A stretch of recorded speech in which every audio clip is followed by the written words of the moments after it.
Hi friends, इस financial year में आपने देखा है कि तीसरी बार रेपो रेट रिड्यूस किए गए हैं। रेपो रेट मतलब जितने बेसिस पॉइंट से रेपो रेट रिड्यूस होता है उतना ही परसेंटेज टर्म्स में आपका ईएमआई रिड्यूस होती है, आपके लोन का इंटरेस्ट रिड्यूस होता है। फरवरी 23 के बाद जब लास्ट रेपो रेट इंक्रीज़ हुआ था, आप देख सकते हैं ये 2 साल के बाद स्थिर रहने के बाद अब जाके रेपो रेट रिड्यूस होना शुरू हुआ है, मतलब हमारे इंटरेस्ट रेट रिड्यूस होना शुरू हुए हैं।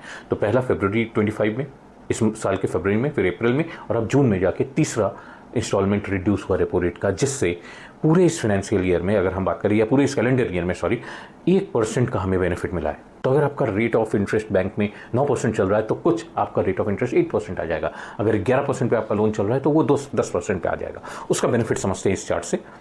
इस चार्ट के हिसाब से आप अपने लोन को अगर ऑलरेडी चल रहा है या लेना चाहते तो अपने लोन को कस्टमाइज़ कर सकते हैं। यहाँ पे मैंने 10 लाख के लोन पे आपका इम्पैक्ट बताया है कि वो इस रेपो रेट रिडक्शन के बाद 300 से 400 और पूरे साल में कुछ 600 से 700 रुपये का फ़र्क पड़ेगा।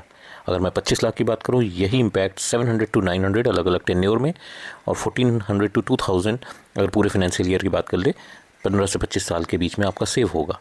ये डिपेंड करता है कितना आपका ROI, कितना आपका टेन्योर है। और अगर मैं 50 लाख की बात करूं तो ये 2000 तक की सेविंग आपको खाली इस रेपो रेट रिडक्शन के बाद मिलेगा, जो कि 4000 तक हो जाएगा अगर मैं बात करूं पूरे फाइनेंशियल ईयर में।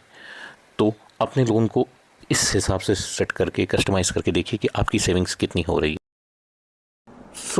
इस चार्ट को देखिए, अपने लोन को कस्टमाइज़ करिए। अगर आपका लोन चल रहा है तो अगर आप प्लान कर रहे हैं नए लोन को लेने के लिए तो आपके पॉकेट पे कम लोड आएगा। आप ज़्यादा अच्छी प्रॉपर्टी, ज़्यादा बड़ी प्रॉपर्टी या उतनी पैसे में या उससे कम पैसे में सेम प्रॉपर्टी ले सकते हैं।